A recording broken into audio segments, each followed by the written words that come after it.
Bienvenidos al segundo capítulo de Aprendiendo Ansible. El primero fue más orientado a la historia y todos los conceptos de dónde viene Ansible. Y en este video la intención es empezar a hacer un pequeño ya aprendizaje de cómo funciona la herramienta y empezar a jugar con la misma. En el próximo video ya vamos a estar viendo un poco cómo manejar los inventarios, cómo corregir los primeros errores y también los invito después al final les voy a poner el link a la charla que tuvimos junto a Andreani en el Meetup donde hicimos un poco de laboratorio y jugamos un poco con lo que es el mundo de lo que es Ansible. Así que vamos ahora sí a ver un poquito más la presentación. Lo primero que vamos a hablar importante sobre Ansible es la idempotencia. Para todos los que no conocen el concepto de idempotencia, es una característica matemática que tienen las funciones y, por ejemplo, una función es idempotente cuando podemos hacer la misma función una n cantidad de veces y siempre vamos a tener el mismo resultado. Es decir, por ejemplo, multiplicar 0 por 0 o multiplicar uno por uno o también podemos sumar 0 más 0. Vamos a ir agregando un montón de factores y vamos a tener siempre el mismo resultado. Cuando hablamos de Ansible, lo que vamos a esperar cuando armamos un playbook o armamos una tarea con Ansible que sea idempotente, que vamos a hacer la primera vez tal vez un cambio, pero después si no hay ninguna nueva modificación que realizar, el playbook sea idempotente o la operación sea idempotente y no haga cambios. ¿Por qué es importante este concepto de la idempotencia? Porque nos va a permitir ahorrar ancho de banda, ahorrar procesamiento y vamos a poder lanzar, por ejemplo, una tarea de actualización o monitoreo proactivo de estado de aplicaciones, servicios o componentes y en caso de que el componente ya esté en el estado que nosotros buscamos, el mismo se va a mantener y no vamos a gastar los importantes recursos que tenemos, ya sea CPU, memoria, disco o networking. Entonces lo que vamos a cambiar un poco con el concepto de trabajar con Ansible es romper este trabajo tradicional que estamos acostumbrados a hacer el point al click o el GUI o la CLI, de empezar a gestionar cada uno de los componentes por separado y llevarlos a una orquestación y trabajar en el concepto de el System Orchestration o el Configuration Management, lo que es la configuración constante o el despliegue de aplicaciones, provisionamientos o el despliegue continuo de delivery y también podemos empezar a tener en cuenta el concepto de Security Compliance, lo que hoy se conoce como DevSecOps. ¿Por qué Ansible? Vamos a ver tres razones muy importantes. La primera va a ser simple, vamos a trabajar con playbooks que se escriben muy similar a una lista de compras. La segunda, y también es más interesante o más importante, es este concepto de trabajar de manera modular. Vamos a ir armando nuestro Ansible con cada uno de los módulos que vamos a utilizar. Esto va a empezar a cambiar con las nuevas versiones, con las collections. Vamos a hablar probablemente dentro de varios videos lo que es el concepto de las collections, pero por ahora lo que nos va a importar es que Ansible se arma con módulos. Vamos a tener un montón de módulos a disposición. Hoy hay alrededor de 3.500 módulos a disposición de todos los usuarios de Ansible y van a poder ir agregando cualquier otro módulo, ya sea fabricado por ustedes o fabricado por alguna marca que colabore o que les esté entregando tecnología. Y por último, es lo más importante a nivel configuración, no vamos a requerir agentes, así que al agente Smith lo vamos a dejar de lado, no vamos a tener que estar manteniendo tal vez nuevos paquetes dentro de los servidores, no vamos a tener que instalar nuevos componentes y esto nos va a permitir hacer un despliegue en el proceso de automatización mucho más rápido y mucho más sencillo. Algo que a mí me gusta contar es que a la hora de interactuar con Ansible vamos a hablar a través de YAML, que es un pseudocódigo, es un lenguaje totalmente humano que nos va a permitir ir describiendo la configuración o el estado que nosotros que queremos como si fuera una lista. Ansible va a funcionar en su núcleo todo con Python. Python es el lenguaje con el que todo lo que es Ansible está creado y nos va a entregar una respuesta en JSON. JSON viene del mundo de JavaScript, es un lenguaje que va a venir todas las respuestas, todas encorchetadas, para que nosotros podamos utilizar cada una de las respuestas como variable sin tener la necesidad de estar parseando el código. Entonces, lo primero también que es interesante entender es que vamos a hablar de, cuando hablamos de una automatización con Ansible, no son scripts, sino que son playbooks.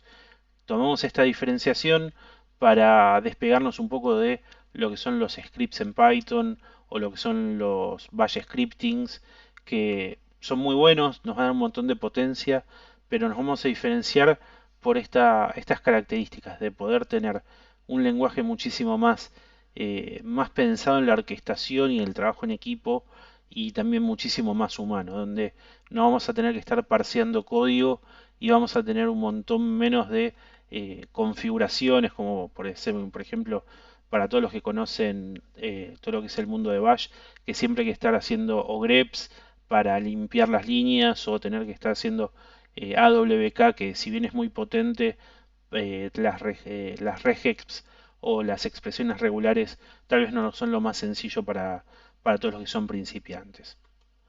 Acá tenemos un ejemplo que a mí me gusta mostrar, que es un primer playbook donde vamos a tener varias tareas. Vamos a tener al principio el nombre general y un encabezado con tal vez todas las variables y todo lo importante que va a tener este playbook. Vamos a llamar, por ejemplo, en este caso, a todos los que estén dentro de esta jugada o de este playbook, a todos los hosts que tengan el tag web. El become yes, estamos hablando de lo que es la elevación de privilegios. Y después vamos a tener una variable que es donde va a estar corriendo nuestro servidor Apache.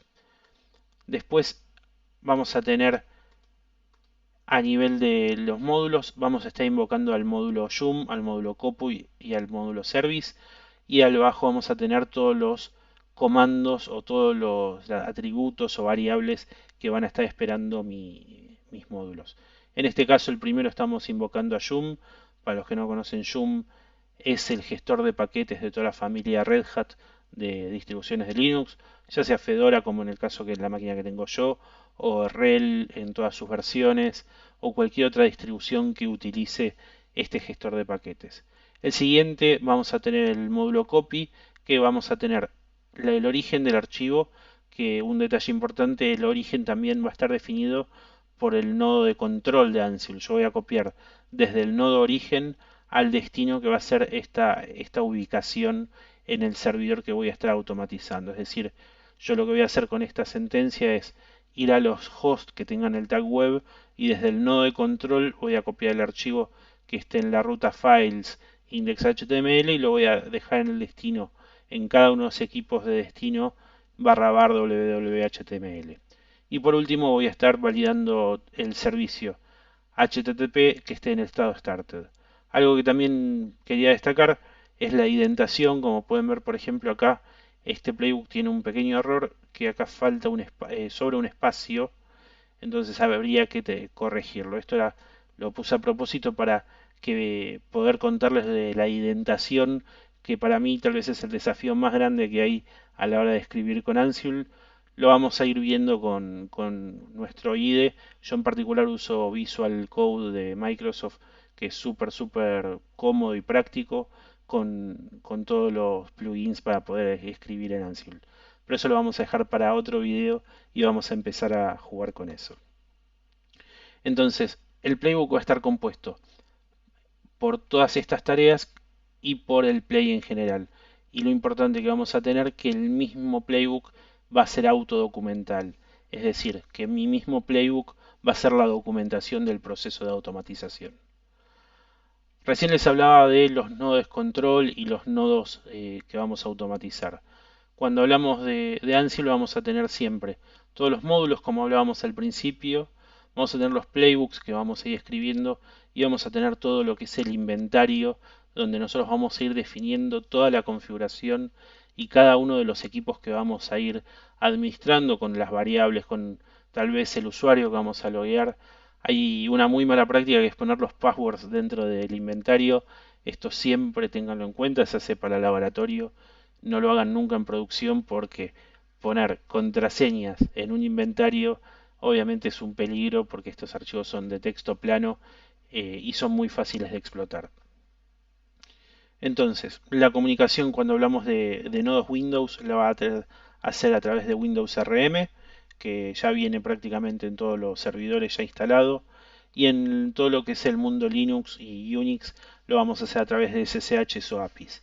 Y en el mundo de todo lo que es los equipos de comunicaciones, de routers, firewalls, lo vamos a poder hacer a través de Netconf. Todo esto debe ser configurado en nuestro inventario para que Ansible sepa cuál es el equipo destino que va a estar administrando.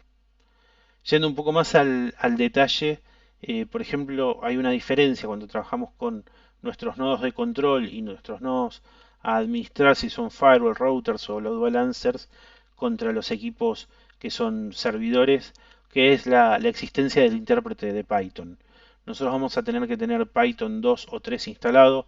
Habíamos tenido la noticia de que Python 2.x iba a ser totalmente deprecado, pero Python extendió un poquito más el tiempo de vida de Python 2, así que vamos a seguir con este desafío de ir viendo cuál es el intérprete correcto en cada uno de los hosts y con Python 2 o Python 3, y eso también se lo vamos a tener que ir declarando en el inventario. Pero ya hablando de los firewalls y los routers, lo que va a ser más importante es que en estos equipos no vamos a poder tener Python instalado. Entonces todo el código va a ser lanzado y ejecutado directamente en el nodo de control, va a mandar los comandos hacia cada uno de estos dispositivos, se van a correr en dichos dispositivos y van a volver, y los mismos van a ser todos ejecutados, parseados y gestionados por Python en el nodo de control. ¿Por qué es esto importante? Si empezamos a armar un proceso de automatización de Ansible en el nodo de control, lo que nos va a suceder es que vamos a tener un muy alto consumo. Entonces, a la hora de hacer todo lo que es la administración de firewalls y routers y todos los componentes que no tengan Python, tenemos que tomar en cuenta que el nodo de control va a ser mucho más estresado y va a ser mucho más consumo que lo tradicional.